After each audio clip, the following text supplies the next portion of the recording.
About direct cowshed construction, I want to urge, and I've always said this to farmers, do not go for builders. Those builders, sorry to say, for lack of a better word, you always see on the village because someone is building latrines so well in the villages. These cow structures, they need someone. For us, we are cattle keepers.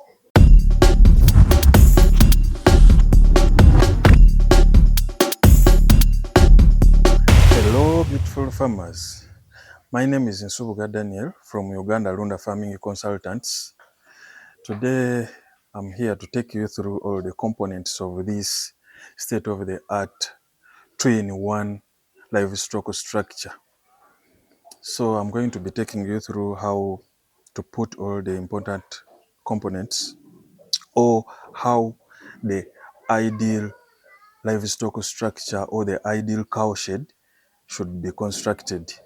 So in this episode, we are going to be seeing component by component. We have constructed several of them, a number of them, but just difference in the designs. Because for example, about this one, upstairs we shall be having chicken, then downstairs the cows. So we have constructed a number of them depending on the farmers' preferences. For example, some farmers will be like, no, I want only cows. Others will be like, no, let's put some chicken, like for this one, because they want chicken and they want to do all these ventures in one place and in one small place. Where we are, this place is called Namulanda. We constructed this structure for our farmer. It is going to be accommodating more than 1,000 birds and 16 cows, both mature dams and calves. So it is state of the art. It is top notch, as we are going to be seeing component by component of this structure. Okay, what factors do you consider when designing a dairy cow shed, and how do you ensure it meets the needs of the cows and the farmer? First of all, we consider the space. What space? Because we take measurements. For example, for sleeping cubicles, we make a 4x7. So it depends on the space, first of all. Then the number of animals, how many cows or how many animals our client, because we don't only construct for cows, we construct even for goats, for chicken. So we consider the number of animals because they are those important, very important aspects. For example, the sleeping cubicle. Two, the feeding space.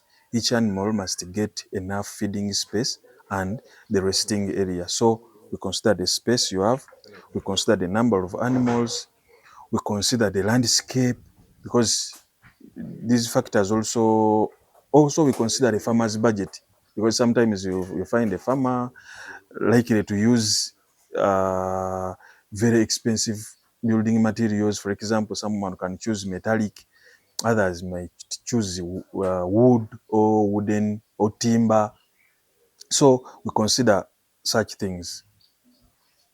Okay, how would you prioritize cow comfort and welfare in your designs, and what features do you include to promote animal health? Now, very importantly, we have our design. We have our unique design of the floor. That is very important. It is very easy to clean, very durable, because you find structures that cannot withstand the cow's behaviors. For example, you find a structure where they just do ordinary flooring, but we have a unique design of our floor. Easy to clean, because always hygiene is number one in maintaining or ensuring cow health or animal health. Then two, our sleeping cubicles are designed in a way that it is very easy to put bedding materials or sleeping materials, either sawdust or cow mattresses. So in that way, we ensure that. Also, uh, the longevity or the durability of the floor ensures that it doesn't get damaged easily, because whenever the floors are get damaged, it affects the hoofs, it affects their resting, it affects the feeding. So everything gets messy just because the floor was poorly done. So we have a very good design, we have a very good formula of the flow, which is a very important component in these structures, because everywhere you go, you find the flow is broken. They are think all the time they are thinking about making repairs, which is very, very costly in so many aspects. For example, you have a structure like this one, it accommodates all the 10 cows, you don't have anywhere. In case the flow gets damaged or needs repair, you start grappling with where you are going to put the cows. So about that, we are very sure.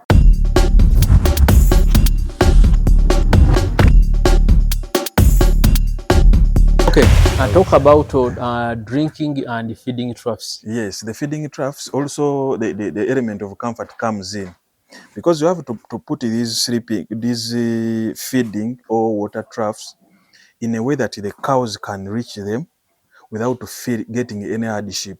For example, they can eat and finish everything in the feeding trough without getting any injuries, without using a lot of force. So we put them at the appropriate height, the appropriate length, and we make sure that they are very strong, very durable. Because, for example, you find structure or feeding troughs, those feeding troughs made out of materials that cannot stay for long.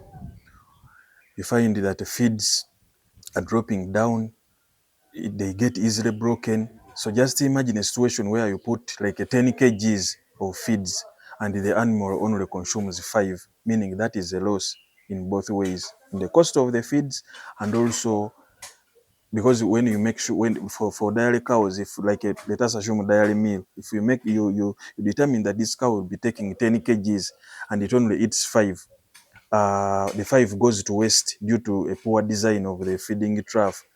It won't give you enough milk, meaning you are making loss in the cost of feeds and also making loss getting very little milk. So we make sure that our feeding troughs are comfortable. They give comfort to the cows during feeding, and also to enable them consume and each and everything. And also these separators we put, because we put separators because some cows are bullies. Some cows are bullies. So when it fits its neck, when it fits its head, when it fits its head, it will be there until it finish everything. Do you have some specific measurements for some features here? Yes, for example, we have the sleeping cubicles.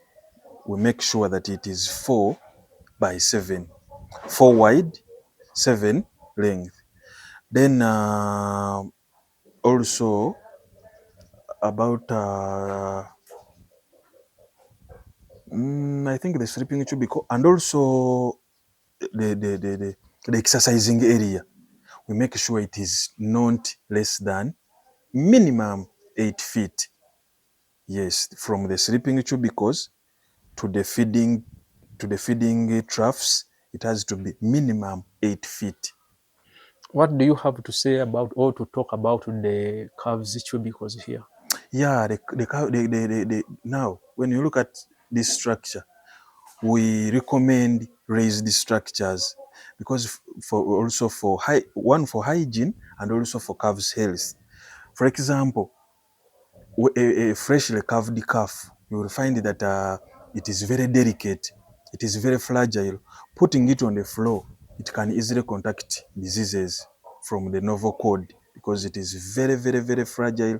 It is an open entry of diseases and the bacteria. So that one, make sure it is on the raised structure, which is always dry, which is easy to clean. So that is very important, raising it. And also sometimes it is very, very crucial to separate them, each calf alone, for reasons we shall see. What materials do you typically use for construction and why? uh, we commonly use wood. The main reason is availability. Wood can be found anywhere, and also the cost. Wood is cheap because these days we have eucalyptus everywhere. You can get eucalyptus even from most of the centers, the towns. So we use eucalyptus, for the poles, for the walls, and also for roofing. The roofing timber, we use eucalyptus. And there are other timbers, for example, the 2x4, 3x2, the softy timbers, 2x8. We use them for, we use them in very, very many components of this structure, of the structure. So largely we use timber. We use timber, we use iron sheets. For our farmers, mostly we use gauge 32, most of them, so that the structure becomes pocket friendly. Then on the floor, we always use hardcore. In our formula or our design, we always prefer stone dust. For us, we use stone dust. There is a formula. We make sure that on the floors, a minimum of 10 years. That is what the guarantee we give to our clients, so our farmers, those farmers that choose to deal with us, we give a minimum of 10 years before making repairs on the floor, because we make sure that the formula or the design can endure or withstand the environmental stressors.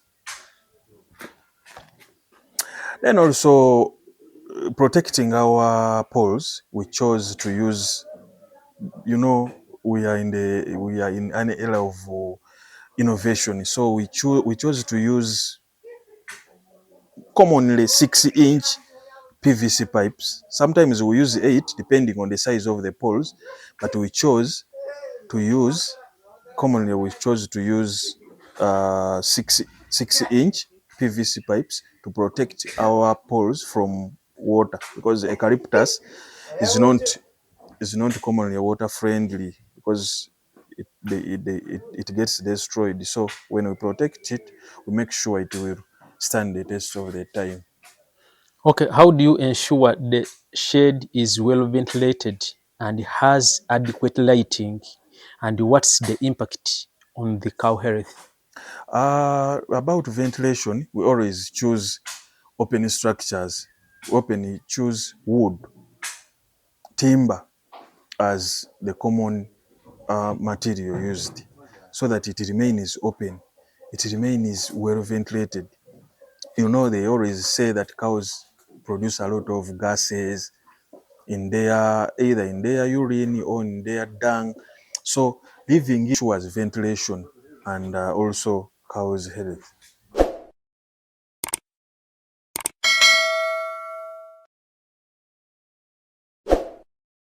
How do you handle waste management and manure disposal in your designs? In our designs, we make sure that there is a slope where urine and water for cleaning flows very easily to the, for example, to the urine pit, as we shall be seeing when going through the components.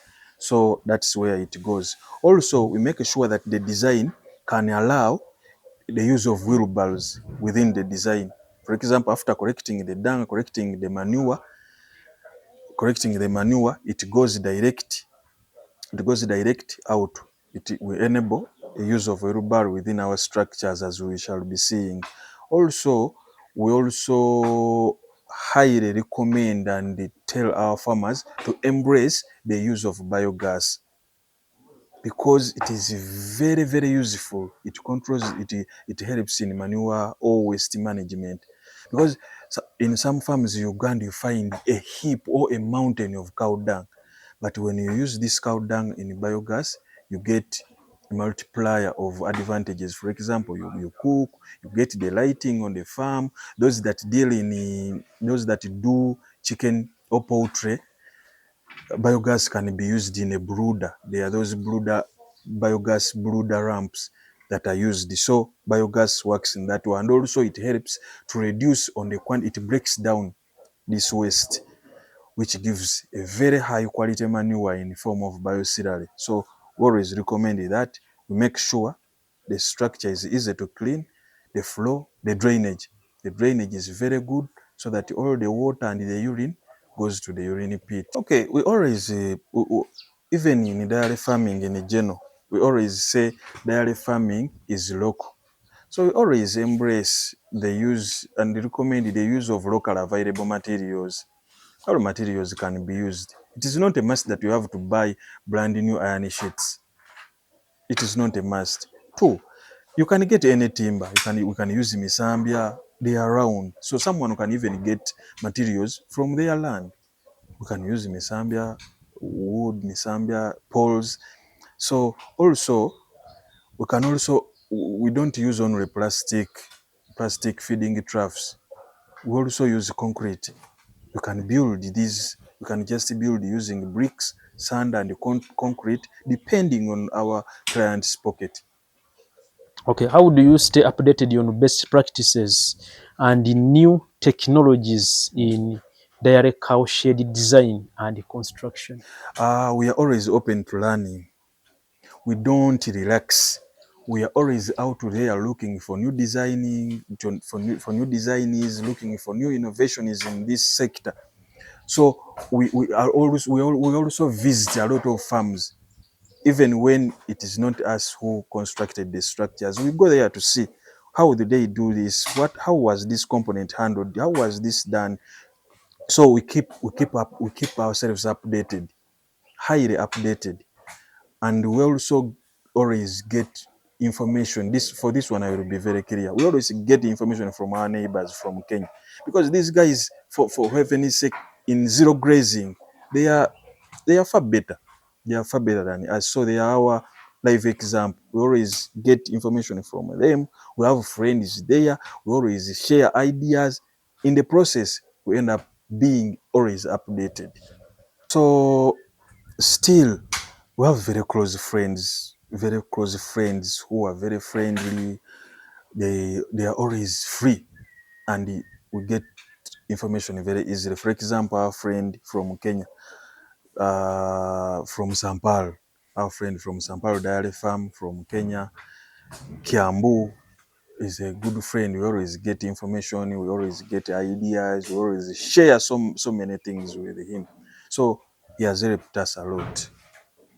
What's the biggest challenge you face in constructing dairy cow sheds and how do you overcome it?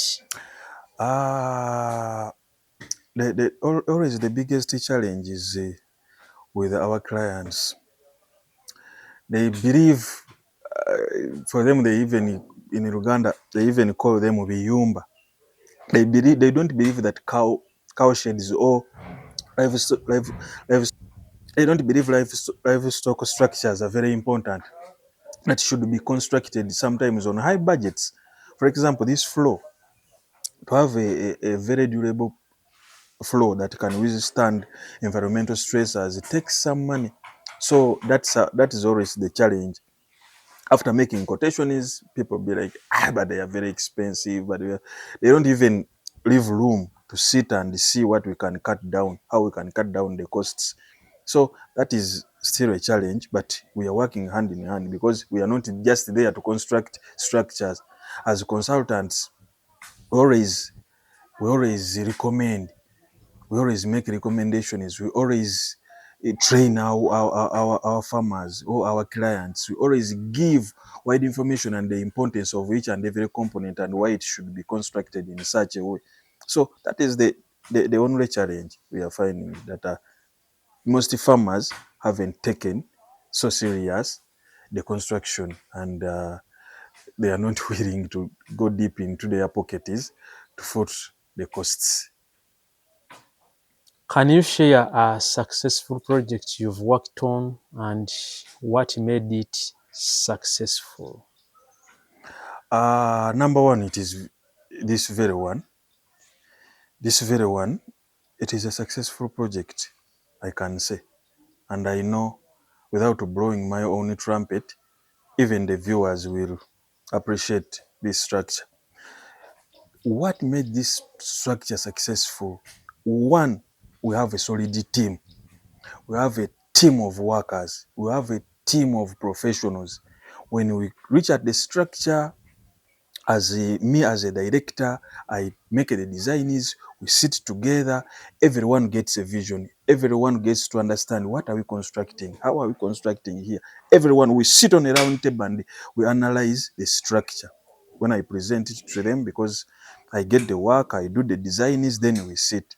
Then, very importantly, what makes successful structures our clients, their willingness to buy each and everything we would prefer makes work very easy. We have this structure. We have so many structures. I don't believe we shall get time to visit them. We have structures in Ruwero. We have structures in Kayunga. We have structures. Okay, that is Ruwero, that side of Bamunanika. We have constructed several structures. Those that are following us on our page, Uganda Lunda, you are seeing I always share those structures in different sizes that accommodate different number of animals depending on farmers' preferences. So those two important aspects, the farmers' willingness to provide things as quoted, materials as quoted, is very, very paramount in all this. Leave alone the issue that the farmer has been able to pay us the cost of construction, quote unquote, labor, but the willingness to give us materials makes the worker easy. Then also a solid team. We have a team that is very, very professional. About direct cowshed construction, I want to urge, and I've always said this to farmers, do not go for builders. Those lousy builders, sorry to say, for lack of a better word, you always see on the village because someone is building latrines so well in the villages. These cow structures, they need someone. For us, we are cattle keepers. We are dairy farmers, meaning we know their behaviors, meaning we know what is right. Because of the so many components, I don't believe an ordinary builder will tell you you need a footbath, you need a good drainage. They don't know about cow comfort, they don't know about making durable floors, they don't know how cows behave and what makes them comfortable. So always go for professionals, always go for those people that know what they are doing. Just be ready to foot the cost. It is not too much, man. Get them on the table. Sometimes we for our side, someone might be very far and just want to construct. We design, we make designs, and we follow up on phone, directing and guiding on what should be done. So you can also go for that option that we will design it for you and make a follow-up at a reduced cost. So always go for the experts, go for the professionals, go for those people that know what they are doing. We are going to go through this structure and compare. So many farmers will watch this video. Compare what we are going to see here with what you have constructed with your ordinary builder.